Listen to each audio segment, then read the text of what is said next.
It's a mean age. But it is going to be a beautiful future as long as we don't fuck it up. I'm Brian McWilliams, and this is Mean Age Daydream, where I bring you unfiltered comedy, criticism, philosophy, and politics with a mean age daydream.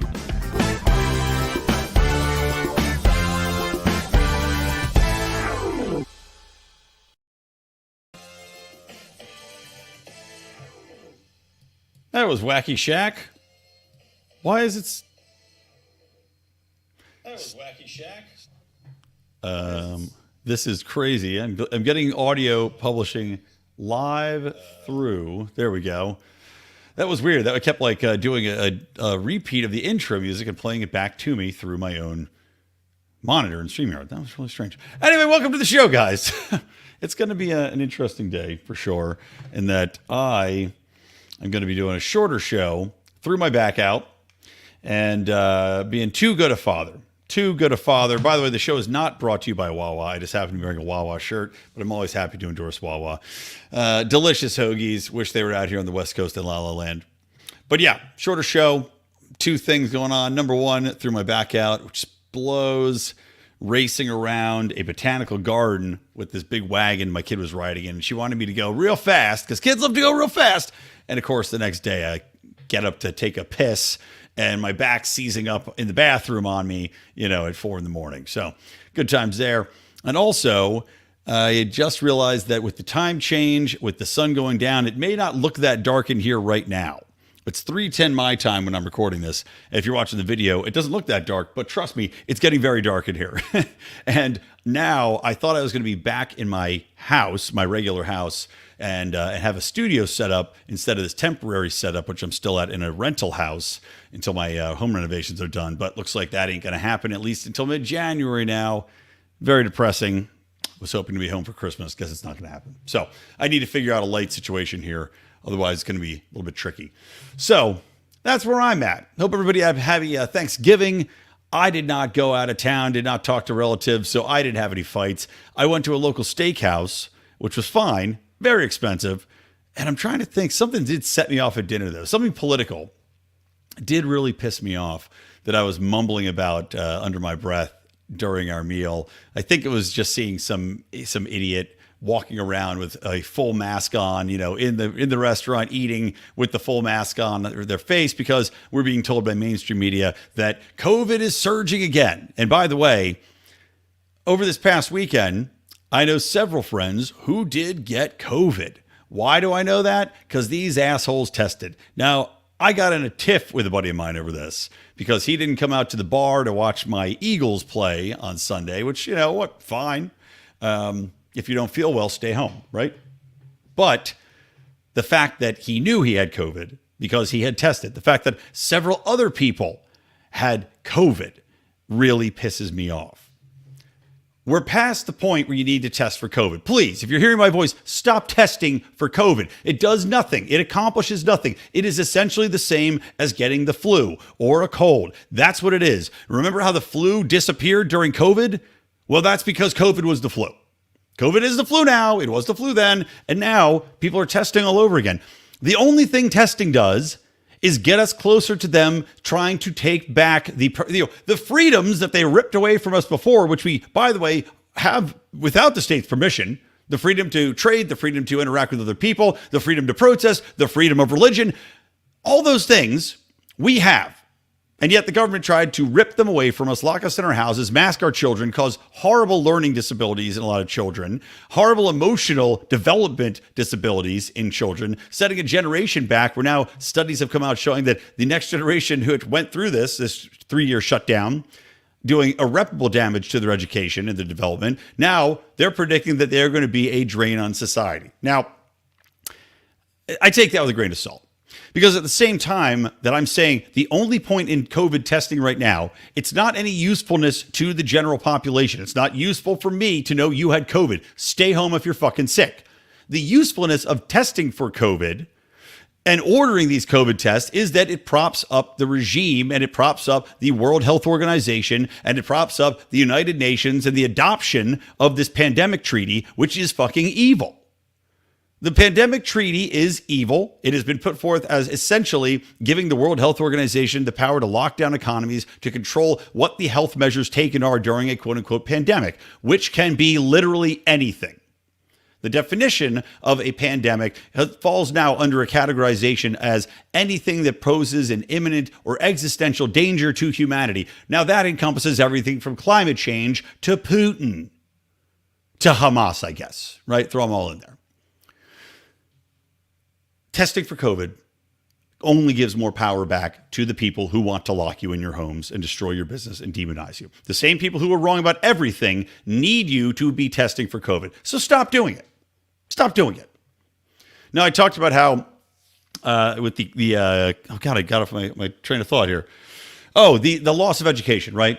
So these studies have come out showing that there's a loss of education, essentially a lost generation that's going to have to be supported, because they're predicting that these kids who went through this 2+ years of being denied education and social skills and development during the pandemic, well, they're now saying that their income levels, their predicted wage earning is going to be deeply impacted, essentially a generation of low-level schlubs because they've been so impacted by the radical steps taken during COVID. Now, is this true? I don't know. It might or might not be. You know, it depends on the parents, probably. Their ability to homeschool. It depends on the ability of the school systems to adapt. It depends on the kids themselves. And a lot of probably depends on their genes, whether they're smart, talented children or not, who have drive and will to succeed, or if they were always destined to be schlubs. The problem I have with a study like this that's saying a generation is going to be, low wage earners, so watch out, means that they are setting us up to support said generation. They now have an excuse to say, we need a universal basic income. And yes, I did see the article arguing that UBI was a great and wonderful thing. And it was hilarious because it also mentioned that, one of the great benefits of UBI is that you have an increased tax base. Yeah. So the government's going to give us free money taken from taxes and then tax the shit out of that money, because now everybody that has a lower income is getting UBI, which boosts it up, and they're going to tax that too. Don't you love it? Don't you love the taxation on taxation on taxation we've got going here? Levels of levels. Dante's 7 levels of hell, right? Of taxation hell. So saying, though, that these kids are going to end up being low wage earners essentially is building into the mythology of the state the fact that we have to support 3 different, age groups. Let's say the kids that are from 15 to 18, or maybe even 14 to 18, depending on what this study said, we're going to be this wage earning group, that we have to support them. That we have to have UBI, that we have to have advanced wage placement programs, that we have to have social programs, right? We've got to have somebody building the roads to give these idiots a job because they didn't get their education correctly and they didn't develop properly to be able to work in the workplace and ascend that ladder. It's just unbelievable. But that's what they're setting us up for. Anyway, to tie into this, a LA Times just had a story come out. And the timing of this is especially interesting because Gavin Newsom is set to debate Ron DeSantis Thursday. Now, I do plan on watching that. I haven't really watched a lot of the previous debates. I read the transcripts because watching the debates pisses me off. But I'll watch this debate. Am I going to be looking at Ron DeSantis' feet? You bet your ass I'm going to look and see if he has his high heels on. But I want to see a debate between DeSantis and Newsom. I have deep fears that Newsom is going to trample DeSantis because DeSantis is probably coming with facts and figures. And we know Gavin Newsom is a lying piece of garbage who will just make up the most damnably, factually inaccurate statistics or statistics that are so cooked to take a sliver of information that somehow makes them look right. AKA anything they do with COVID, where they showed that masks or vaccine rates had any impact on the disease. Right? When we look at the slivers that they take, it's always very cherry picked to showcase us. And now we know that it was all bunked. Same thing with climate change, looking at a very specific era that doesn't take into account some of the global cooling or the much warmer eras in the past. Point being, I don't think Ron DeSantis is going to come out of this that great. Gavin Newsom's a smooth talking MFer, and Ron DeSantis has shown himself to be in public, on the debate stage, a little bit lacking in that era. And I hope that he's coming armed to this with more than just facts and figures. He has to really take it to Newsom. He can't just play defense and stand on his record in Florida alone. He has to attack California's weaknesses, which there are many. Case in point, the LA Times article that just came out showcasing what we all knew 3 years ago, namely that every single study, sorry, I'm going to sip of water here. Every single study now, if you take into account the age-adjusted mortality rate, and if you would add on even things like comorbidities, asthma, diabetes, etc., which we know during COVID were a major factor in who died. Well, California's premise that Gavin Newsom has been touting so strongly when questioned about COVID, about locking us down, about closing businesses, closing schools, to which he's, by the way, laughably saying, "Oh, that was up to our local municipalities." Bullshit. Absolute bullshit. Gavin and his cadre of imbeciles had for sure told people from the top down, "You're going to close, you're not." And it was up to them to take a stand. He's going to point to Orange County, which is just down about 45 minutes from where I live in Los Angeles. They refused to lock down. They refused his orders to lock down. They refused to put mandates in place. So he's going to say, well, you see, they didn't do it. They were the exception. Everybody else took their marching orders from Newsom, from the people who are in charge up there, from Barbara Ferrer, who has no degree in anything related to healthcare, to epidemics or epidemiology or anything like that. She's just a piece of garbage that worked her way up the ladder. But this latest study shows that when the numbers are adjusted, right? The LA Times, they did their own measurements as well. When the numbers are looked at the death rates for both Florida and California adjusted for age, because Florida has a vastly older retiree population and a vastly sicker population. When you take in things like morbid obesity, when you take in diabetes, when you take in comorbidities like very elderly people have that are in their 70s, 80s, 90s, which California has more than of any other state, you actually find that per one study they reference, there is zero difference in the death rate between California and Florida. And in another study, if you do take in the comorbidities, because the one just looked at general death rate adjusted for age, if you take in the comorbidities, the California actually did 34% worse than Florida. This, again, is 3 years too late. But it comes at an interesting time for DeSantis because this gives him ammo to take to this debate with Newsom from Newsom's own pet publication, the LA Times, which you'll recall went after Larry Elder as the blackface of white supremacy in its pages when he was running against Gavin Newsom. If you ask me why this dropped right now, maybe it's an indicator that the LA Times is desperate for clicks and revenue because that paper is collapsing very quickly. Its subscriber rates are down. Its ad rates are down. It's imploding like much of the news media is, the typical standard news media. And because of its left-wing coverage, you just don't have anybody on the right wing reading it anymore. Maybe they just need that boost.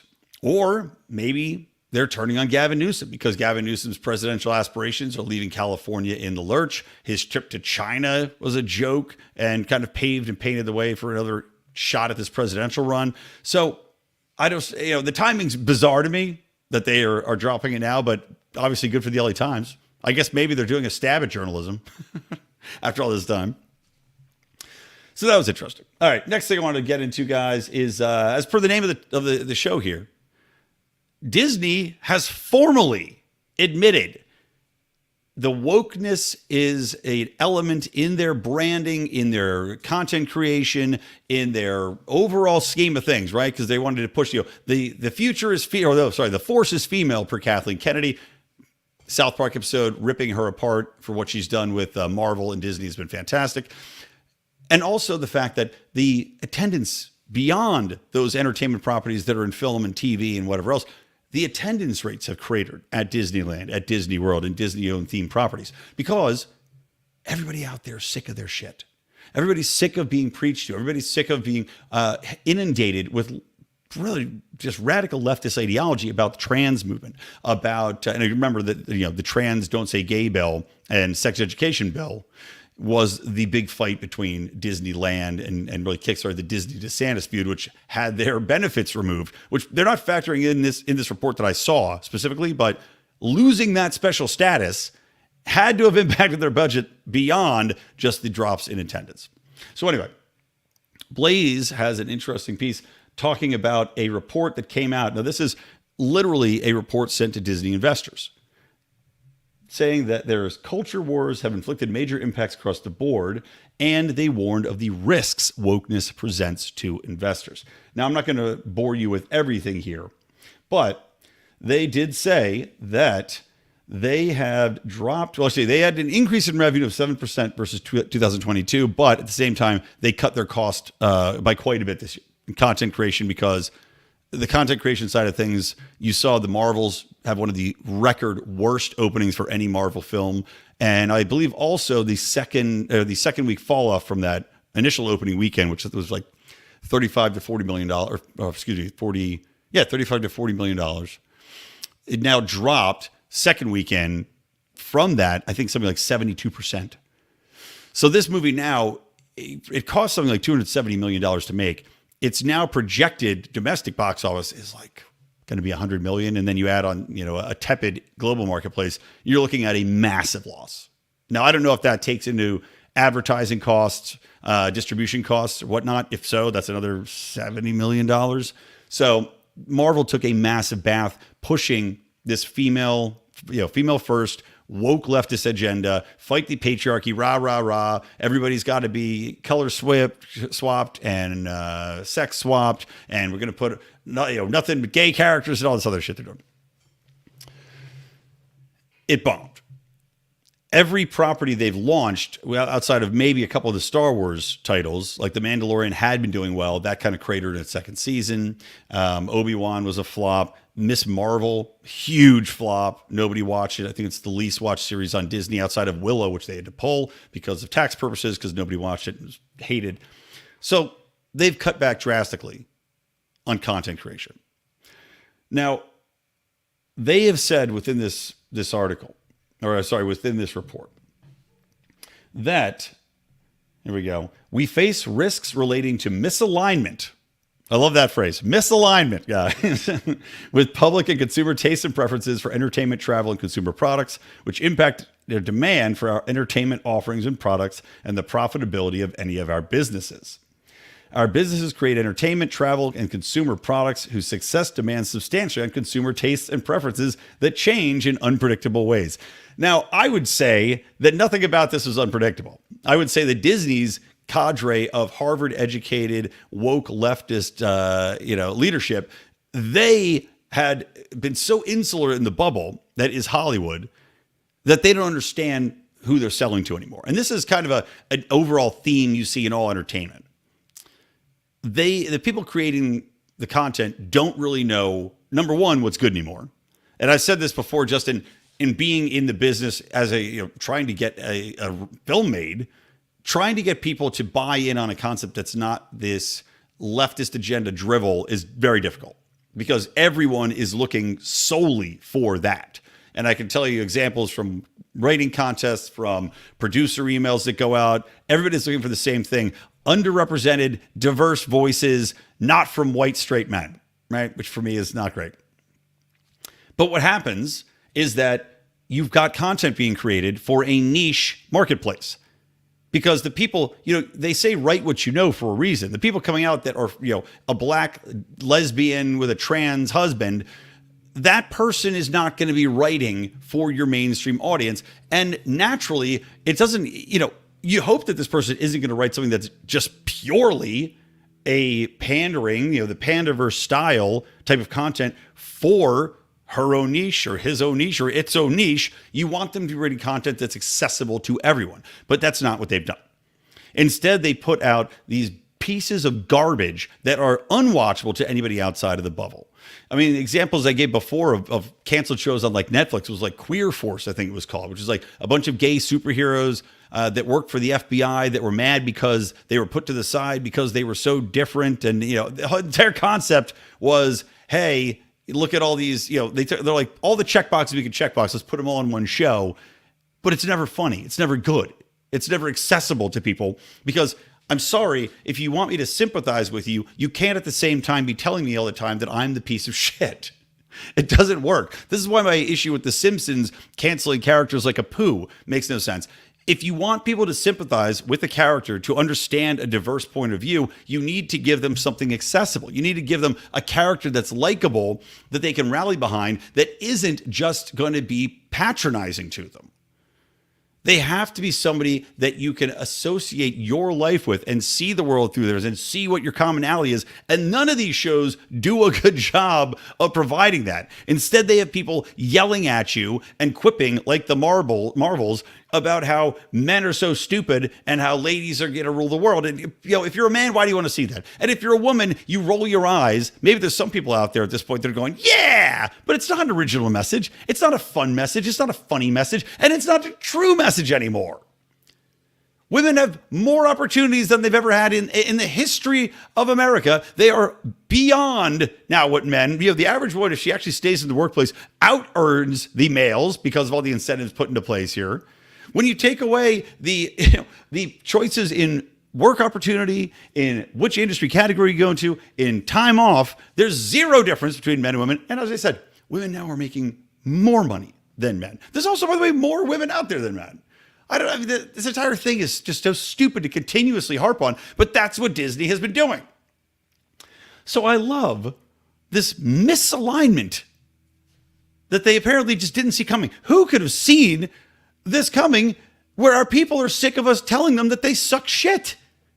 Who could have seen this coming, where 1% of the population, let's say the trans population, less than 1%, making content that constantly is pushing this one tiny niche on people who, by the way, have virtually zero interaction with anybody trans to give a shit about them, pushing that agenda nonstop. You don't think people are going to go, I don't care.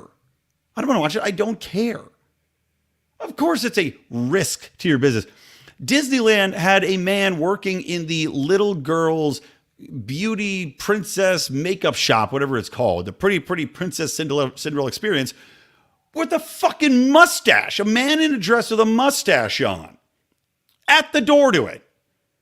You don't think that people are going to go, you know what, man, even if I'm on board with what the whole movement stands for, be yourself in the privacy of your own home or whatever, I don't think it's right to have a man with a mustache standing at the front of the princess dressing gown area in the full regalia here, because as I said then, I'll reiterate it now, there is a sexual aspect to a lot of what goes on with cross-dressing. In fact, that's usually how it starts. So to say that this is an innocent thing, that this man just wants to wear a pretty princess dress, you got to make a lot of presumptions there.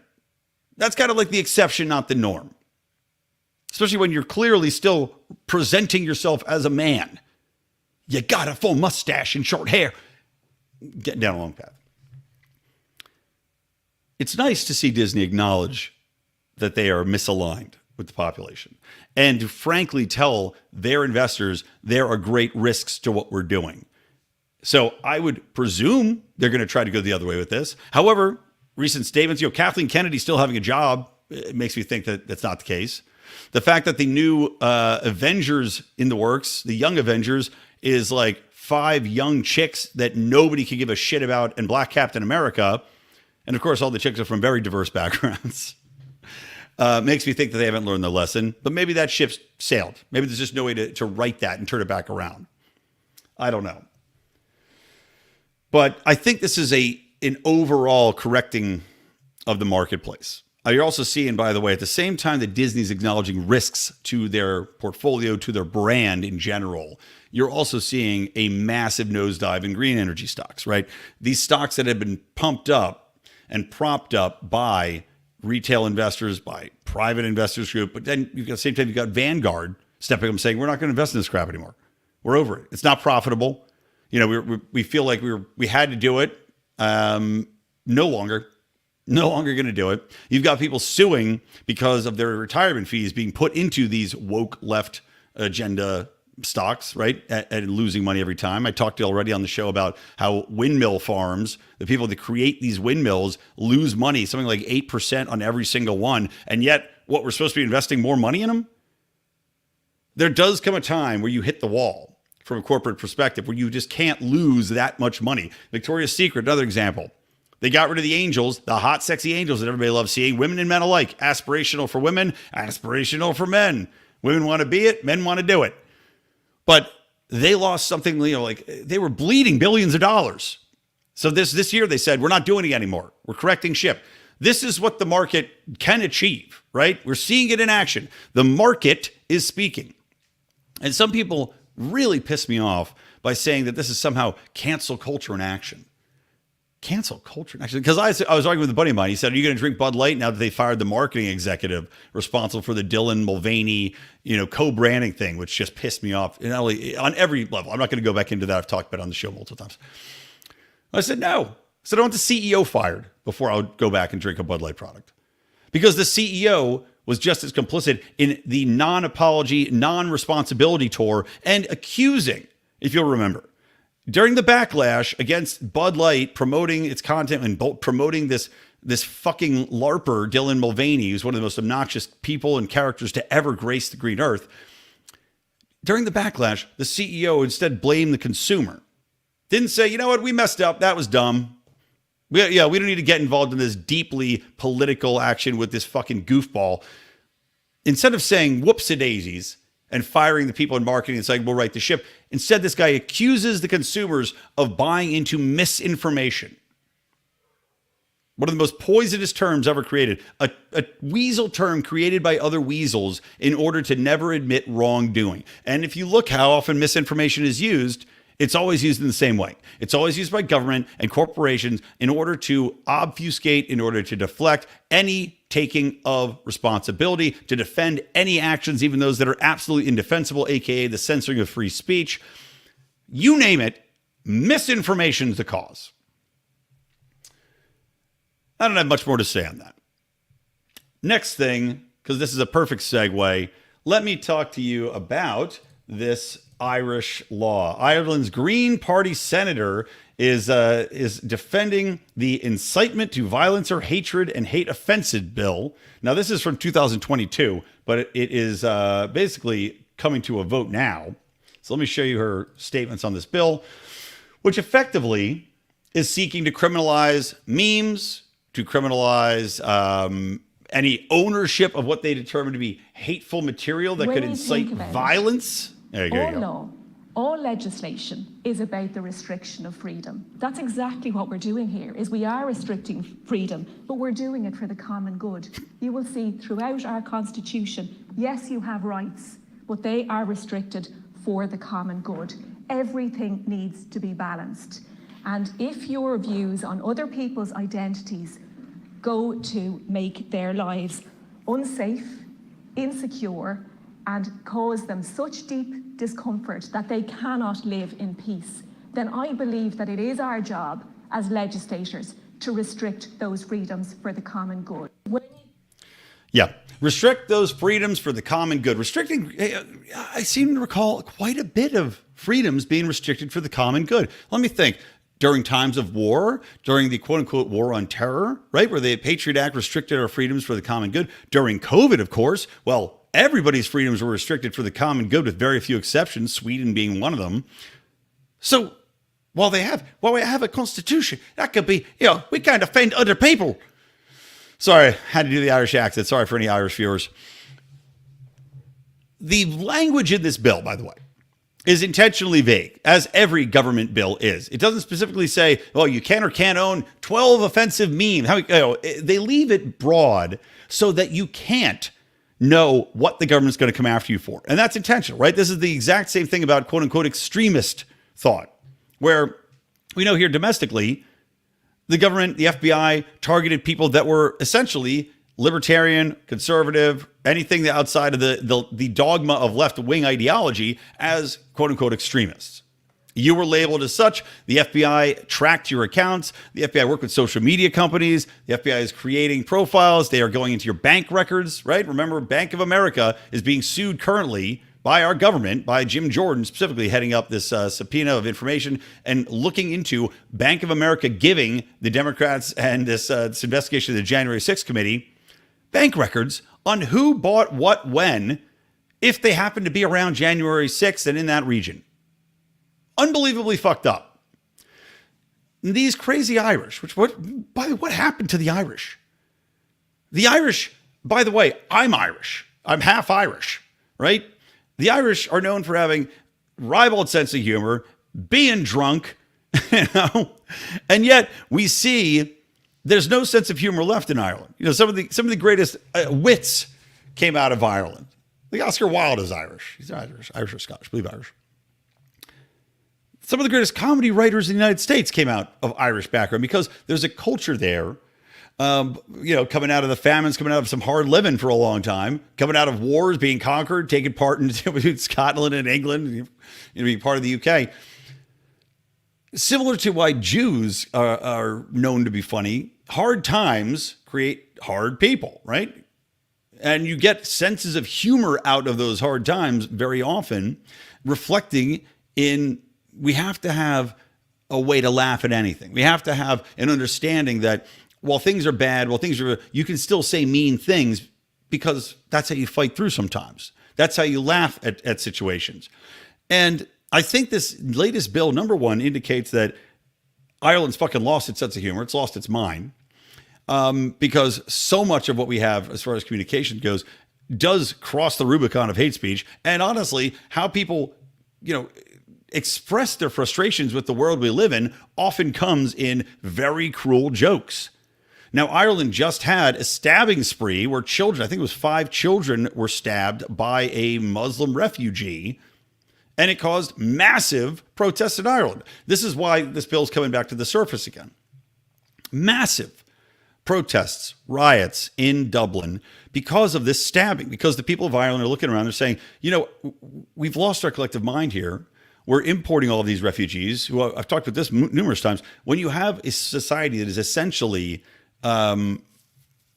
aligned both racially and culturally, and then you just airdrop in hundreds of thousands of refugees, maybe tens of thousands, into major cities who have zero tolerance for your culture, zero intent on becoming a part of that culture or in finding mutually, crossover as far as mutual beliefs, mutual interests, etc.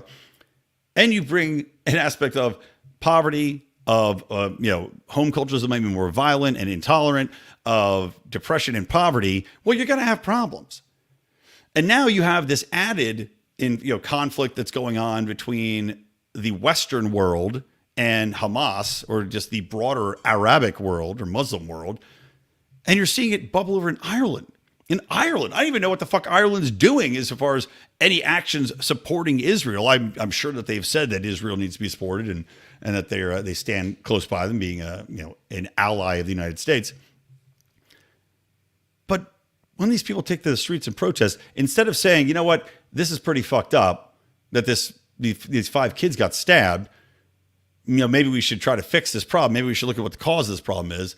Instead of saying the people have a point, instead they say, well, this is due to racism. As if all of the people in Dublin have decided that they're racist all of a sudden. And it just coincidentally happens right after a Muslim dude stabs 5 children. It's racism, and now we have to combat it. We have to find where hate speech lives. You're not allowed to make jokes or have memes that might impact a racial group and make them feel bad about themselves. I mean, do you listen to the stupidity of this woman and her speech? If you make somebody feel wee bad about themselves, like do it in Irish, if you make people feel wee bad about themselves, a little fucking leprechaun. That's grounds for arrest, for fine, for imprisonment. We're to the point now. Western culture has reached a point of making somebody feel bad about themselves is a crime. I mean, that's next level. That's next level evil. That's next level nanny state garbage. And of course, completely subjective in every single possible way. Completely subjective. So it makes it very easy to target your enemies because, well, what if you're making somebody feel really bad that just happens to be politically aligned with your party? Well, these people are clearly full of hate. They need to knock on the door. They need to be handcuffed and towed away. It's despicable. All right, speaking of race, let's wrap on this. Speaking of hate-filled people, Deadspin, noted super left-wing column or a sports website, Deadspin, has a new article up attacking a Kansas City Chiefs fan who dared to paint his face red on one side and black on the other side, the team's colors, and wear an Indian headdress because he's a Chiefs fan. They're called the Kansas City Chiefs. They have a Indian style, Native American style arrow or spear on their helmet. They did not change the name because Chiefs isn't an insulting name in any way, right? They're the Chiefs. They're the head of the tribe. Okay. This dickhead writer for Deadspin, his name is Karen J. Phillips. And of course, he's award winning because if you're a black writer, you get a prize. Like Oprah said, you get a prize and you get a prize and you get a prize.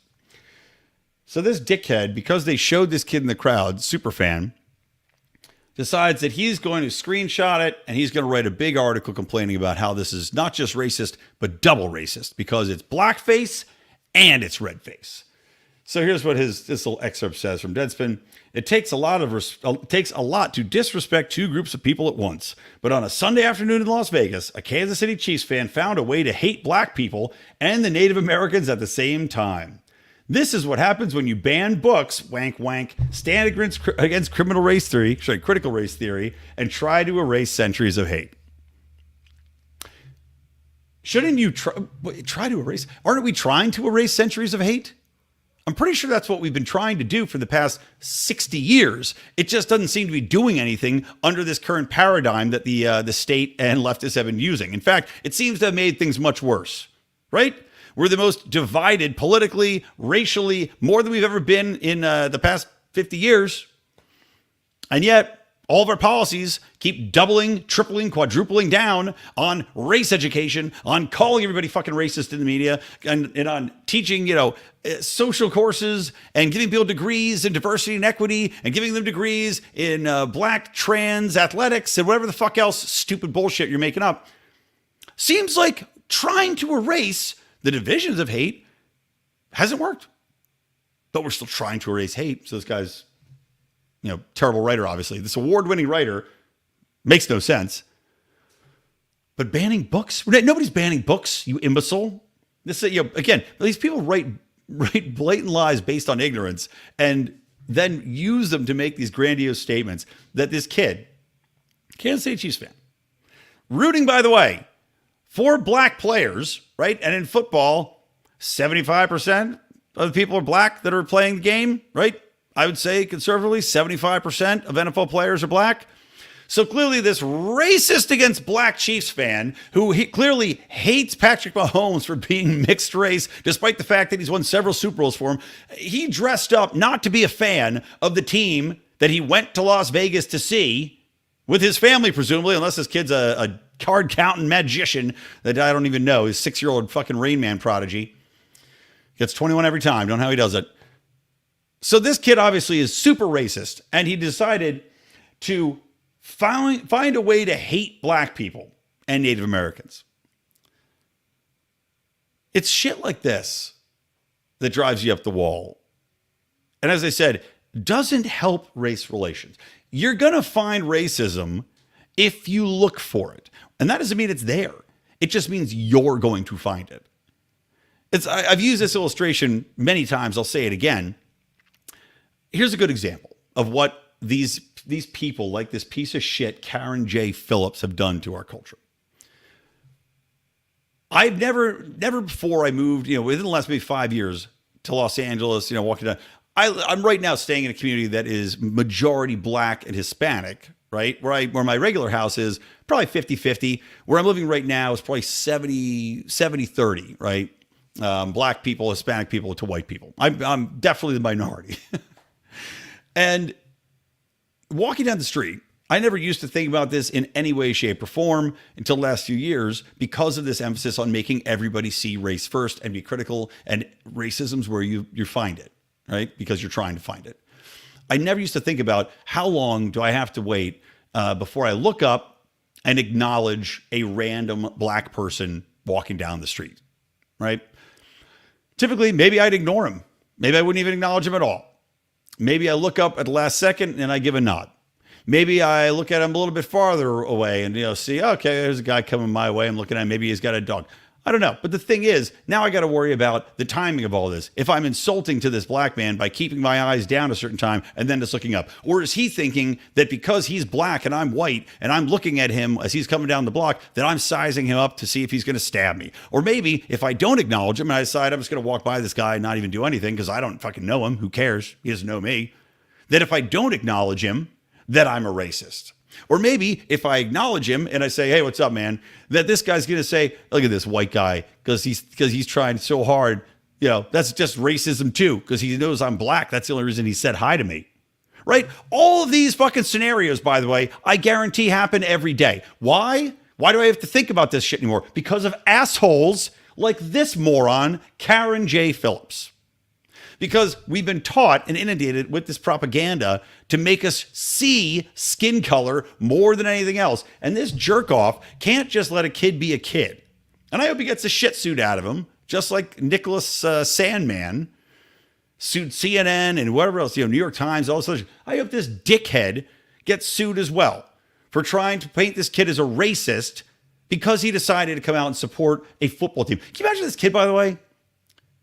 This kid's just trying to have fun watching football, and this guy singles him out. Now his family is probably getting bothered. Now there's a media circus around this kid. Now the kid's got to go to school and address questions from his teammates, maybe his teachers. Now maybe the school takes some actions to ban regalia. You're not allowed to face paint because supposedly this little kid's a racist. Meanwhile, the real racist is this writer. For only seeing skin color, for actively looking for reasons to call people racist, and for believing that putting on face paint, blackface, which, by the way, have any of you ever seen a black person that was actually black? Painted deep, dark black? I haven't. It certainly seems to be more racist if it was brown, not a Kansas City Chiefs color. Maybe then you have an argument. This he's in brown face. Considering he's in the team colors, one half black, one half red, you probably should just shut the fuck up. Let this kid enjoy his life. Pathetic. All right.